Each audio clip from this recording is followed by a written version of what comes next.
हाँ तो प्यारे बच्चे ध्यान दीजिएगा, आप सभी लोगों का मेरा यूट्यूब मैं आप हाँ प्यारे बच्चे ध्यान दीजिएगा, मैं आप सभी लोगों का मेरा इंग्लिश वाला एवं मेरा इंग्लिश एकेडमी नामक यूट्यूब चैनल में दिल से हार्दिक स्वागत एवं अभिनंदन करता हूं। ठीक है प्यारे बच्चे, तो हम बढ़ जाते हैं आगे। प्यारे बच्चे पिछली वीडियो में हम लोग देख रहे हैं नो यूज ऑफ आर्टिकल। तो नो यूज ऑफ का आर्टिकल का अगला रूल क्या है प्यारे बच्चे ध्यान दीजिएगा कि द का प्रयोग विषयों के नाम के पहले नहीं किया जाता है। ध्यान से समझिएगा। अब देखो बाबू, अब कह रहा है कि the physics is a difficult subject. तो प्यारे बच्चे ये फिजिक्स किसका नाम है? विषय का नाम है, अतः इसके नाम के पहले ही आर्टिकल द का प्रयोग नहीं होना चाहिए। तो प्यारे बच्चे किया है तो क्या हो गया? गलत। अब यहाँ से द को हटा देंगे और सीधा सीधा हम क्या लिख लेंगे प्यारे बच्चे? फिजिक्स लिख लेंगे। तब इस दशा में ये वाक्य क्या हो जाएगा? सही हो जाएगा। ठीक है प्यारे बच्चे, ध्यान से समझिएगा। लेकिन ध्यान देना प्यारे बच्चे, ठीक है। अब कह रहा है बट परंतु, कह रहा है प्यारे बच्चे की विषयों के नाम का प्रयोग, ध्यान से समझिएगा, नोट करके लिखते रहो, विषयों के नाम का प्रयोग विशेष अर्थ में कर दिया जाए तो उस दशा में इनके पहले द का प्रयोग किया जाता है। तो प्यारे बच्चे इसका मतलब क्या हुआ कि अगर इनका प्रयोग पार्टिकुलराइज्ड, ठीक है, ध्यान से समझो, पार्टिकुलराइज्ड सेंस में कर दिया जाए तो उस दशा में विषयों के नाम के पहले द का प्रयोग किया जाता है। तो पार्टिकुलराइज्ड होता क्या है प्यारे बच्चे? तो एक बार फिर समझाता हूं कि प्यारे बच्चे आप प्रीपोजिशन लगाएगा, जिस नाउन को बोल रहा होगा और उसको किसी दूसरे नाउन के साथ में जोड़ देगा। प्यारे बच्चे ध्यान से समझो, आप प्रीपोजिशन लगाएगा और जिस नाउन को बोल रहा है उसको किसी दूसरे नाउन के साथ जोड़ देगा तो वही स्थिति हमारी विशेष स्थिति कहलाने लगती है और उस दशा में विषयों के नाम के पहले द का प्रयोग किया जाता है। तो ध्यान से समझो, एग्जाम्पल से समझो प्यारे बच्चे। जिससे देखिए, मान लो प्यारे बच्चे हमने कह दिया, ध्यान से समझो, फिजिक्स ऑफ मोहन, ध्यान से समझिएगा, physics of Mohan is are sorry प्यारे बच्चे, हाँ सही है, आर नॉट गुड। ठीक है प्यारे बच्चे, मोहन की फिजिक्स जो है प्यारे बच्चे अच्छी नहीं है। तो वाक्य में एरर है। क्या एरर है प्यारे बच्चे? ध्यान से समझिएगा कि हम जानते हैं कि विषयों के नाम के पहले द का प्रयोग नहीं करते हैं, तो नहीं किया है तो सही होना चाहिए ना, लेकिन फिर भी गलत दिखा रहा है। इसका मतलब क्या हुआ कि अब देखो तो जो फिजिक्स वर्ड है ना प्यारे बच्चे, तो इसको आप लगाया है। देखिए क्या लगाया है? आप लगाया है। आप लगा के किसी दूसरे यानी मोहन रूपी नाउन के साथ जोड़ दिया है। तो इसका मतलब ये हुआ कि फिजिक्स शब्द का प्रयोग यहाँ विशेष अर्थ में कर दिया। अब प्यारे बच्चे जब फिजिक्स का प्रयोग विशेष अर्थ में कर दिया तो इस दशा में फिजिक्स के पहले आर्टिकल द का प्रयोग होना चाहिए। अब नहीं किया था तो इसीलिए गलत है। और यहाँ पर प्यारे बच्चे जब कर दोगे द फिजिक्स, क्या कर दोगे प्यारे बच्चे? द फिजिक्स ऑफ मोहन, तब प्यारे बच्चे आपका स्टेटमेंट क्या हो जाएगा? सही हो जाएगा। ठीक है। एक चीज और ध्यान दीजिएगा कि अगर ये विषय के नाम के पहले आर्टिकल द का प्रयोग कर दिया जाए अथवा किसी, चलो अब आगे उसको बता देता हूं, ठीक है। अब तब ये प्यारे बच्चे आपका सही हो जाएगा। ठीक है, बातचीत समझ आई? बातचीत समझ आई? आगे बढ़े ना। देखिए अब देखिए एक चीज और ध्यान, प्यारे बच्चे इसका स्क्रीनशॉट ले लो तो आगे बढ़ रहे हैं, ध्यान से देखिएगा। ठीक है, आगे चले प्यारे बच्चे। चलो अब देखो बच्चे एक चीज और है, ध्यान से समझिएगा, ध्यान दीजिएगा प्यारे बच्चे, ध्यान से समझिएगा थोड़ा सा। ठीक है, नोट कर लिए प्यारे बच्चे? नोट हो गया है ना? अच्छा, चलो ठीक है।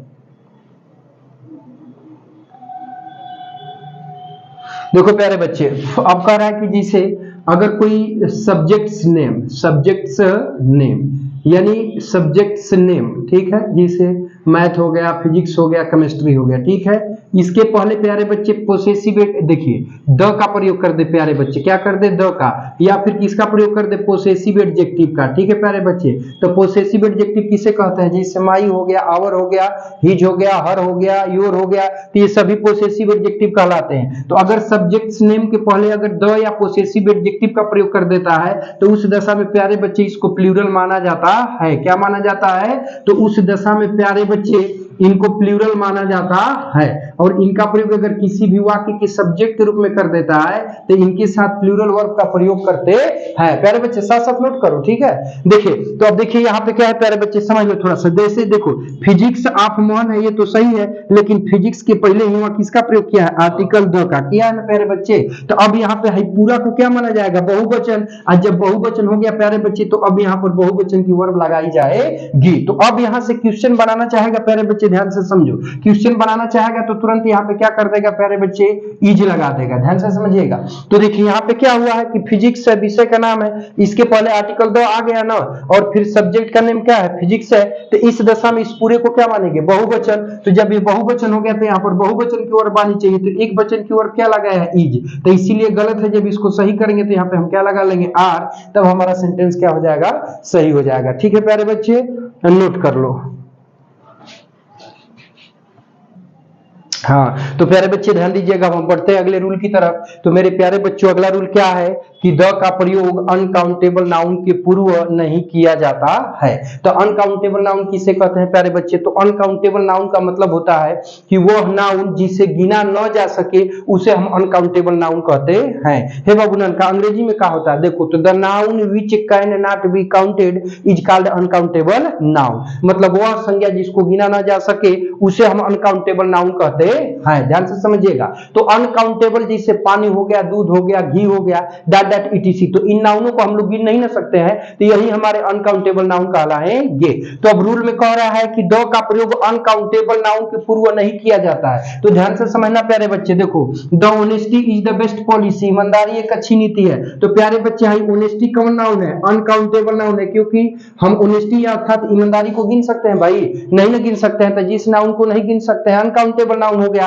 तो अब इसके पहले ही आर्टिकल द का इस्तेमाल नहीं होना चाहिए। तो प्यारे बच्चे, द का यूज किया है तो अभी गलत है, और जब इसे सही करोगे तो द को हटा दोगे, सीधा सीधा क्या लिख लोगे प्यारे बच्चे, तो ऑनेस्टी लिख लोगे, तो हमारा वाक्य क्या हो जाएगा प्यारे बच्चे, सही हो जाएगा। बातचीत समझ में आई? तो देखो अब ये हमारा सही हो गया। ऐसे ही सेकंड एग्जांपल है, ध्यान से समझिएगा। कह रहा है बाबू कि the gold is a precious metal, तो गोल्ड माने क्या होता है प्यारे बच्चे, सोना। तो अब सोना को हम गिन सकते हैं, नहीं गिन सकते हैं प्यारे बच्चे।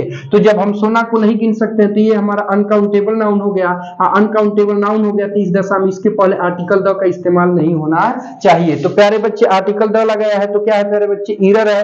और जब यहाँ से द को हटा देंगे यानी सीधा सीधा गोल्ड कर देंगे प्यारे बच्चे, gold is a precious metal, तो हमारा स्टेटमेंट क्या हो जाएगा, सही हो जाएगा। ठीक है प्यारे बच्चे, इतनी बात समझ में आ गई, चलो अच्छी बात है। हाँ, तो प्यारे बच्चे ध्यान दीजिएगा। अब देखिए, अभी हम लोगों ने देखा है कि अनकाउंटेबल नाउन के पहले आर्टिकल द का प्रयोग नहीं किया जाता है, लेकिन अब ध्यान से समझिएगा प्यारे बच्चे। अब कह रहा है कि परंतु, प्यारे बच्चे क्या कह रहा है कि परंतु, ठीक है, अनकाउंटेबल नाउन का प्रयोग विशेष अर्थ में कर दिया जाए, यानी वर्ड जिस वर्ड को कह रहा है उस वर्ड को दे दे, प्लस आप प्रीपोजिशन लगा दे, प्लस नाउन का प्रयोग कर दे। ठीक है प्यारे बच्चे, तो अब यही स्थिति प्यारे बच्चे आपकी क्या हो कहलाती है, तो विशेष सेंस की स्थिति कहलाती है। ये स्थिति क्या कहलाती है प्यारे बच्चे, तो पार्टिकुलराइज्ड सेंस की स्थिति कहलाती है। ठीक है, और जब पार्टिकुलराइज्ड सेंस में कर देता है तो उस दशा में प्यारे बच्चे उस वर्ड या उस नाउन के पहले द का प्रयोग किया जाता है। ध्यान से समझो प्यारे बच्चे, जिसे देखो कह दिया कि ऑनेस्टी ऑफ राम, ऑनेस्टी, ध्यान से समझो, ऑनेस्टी ऑफ राम, राम की ईमानदारी। ठीक है प्यारे बच्चे, इज प्रेज वर्दी, इज प्रेज वर्दी। ठीक है प्यारे बच्चे, ध्यान से समझो, इज प्रेज वर्दी मतलब राम की ईमानदारी प्रशंसनीय है। ठीक है प्यारे बच्चे, तो देखो अभी वाक्य एरर है। क्यों एरर है प्यारे बच्चे, ध्यान दीजिएगा, क्योंकि ऑनेस्टी के पहले प्यारे बच्चे देखिए, ऑनेस्टी है ना, अनकाउंटेबल नाउन है, तो इसके पहले द नहीं आना चाहिए, नहीं आया है तो सही होना चाहिए, परंतु गलत दिखा रहा है। क्यों? क्योंकि जिस वर्ड ऑनेस्टी को कह रहा था आप लगाया है, और आप लगा के इसको राम रूपी नाउन के साथ क्या किया प्यारे बच्चे, जोड़ दिया है। तो ऑनेस्टी शब्द का प्रयोग यहाँ किस अर्थ में कर दिया, विशेष अर्थ में। जब विशेष अर्थ में कर दिया तो इस दशा में इसके पहले प्यारे बच्चे ध्यान दीजिएगा आर्टिकल द का प्रयोग किया जाएगा, तो नहीं किया है तो गलत है। अब यहाँ आर्टिकल द लगा देंगे कि द ऑनेस्टी ऑफ राम, तो प्यारे बच्चे हमारा क्या हो जाएगा, सही हो जाएगा। बातचीत समझ आई? चलो नोट कर लो, तो आगे बढ़ते हैं। हाँ, तो प्यारे बच्चे ध्यान दीजिएगा, अब हम अगले रूल की तरफ बढ़ते हैं। तो प्यारे बच्चे हमारा अगला रूल क्या है, थोड़ा ध्यान से समझिएगा। ठीक है प्यारे बच्चे, तो हमारा अगला रूल है कि द का प्रयोग, द का प्रयोग, ध्यान दीजिएगा, द का प्रयोग खेलों के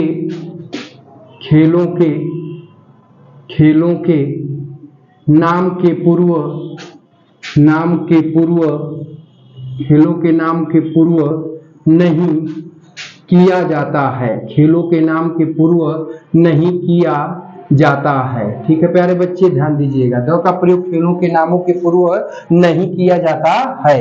ठीक है प्यारे बच्चे, अब एग्जाम्पल में समझिएगा। ठीक है प्यारे बच्चे, जैसे कह दिया कि ही प्लेज द हॉकी। ठीक है प्यारे बच्चे, वह हॉकी खेलता है। ठीक है, ध्यान से समझिएगा। ठीक है प्यारे बच्चे, अब इसको एरर दिखा रहा है, क्यों क्यों प्यारे बच्चे? क्योंकि यहाँ पे ध्यान दीजिएगा, अब जो हॉकी है प्यारे बच्चे किसका नाम है? खेल का नाम है। और अभी हम लोगों ने लिखा है कि खेल का प्रयोग, द का प्रयोग खेलों के नाम के पूर्व नहीं किया जाता है, तो इसके पहले आर्टिकल द लगाया है प्यारे बच्चे, तो इसीलिए एरर है। द को हटा दोगे तो ये तुरंत क्या हो जाएगा प्यारे बच्चे? तो सही हो जाएगा। तो द को हटा देंगे और यहाँ से सीधा सीधा क्या लिख लेंगे? हॉकी, तो वाक्य क्या हो जाएगा? सही हो जाएगा। बातचीत समझ में आई? चलो नोट कर लो। अब आगे बढ़ते हैं प्यारे बच्चे, ध्यान दीजिएगा। तो आगे नोट आएगा, फिर वही पुराना नोट आ जाएगा प्यारे बच्चे। क्या आएगा कि अगर इसका प्रयोग पार्टिकुलराइज्ड सेंस में कर दिया जाए, पार्टिकुलराइज्ड सेंस में, ठीक है, यानी विशेष अर्थ में। विशेष अर्थ का मतलब क्या हुआ? फिर एक बार लिख देता हूं कि वर्ड प्लस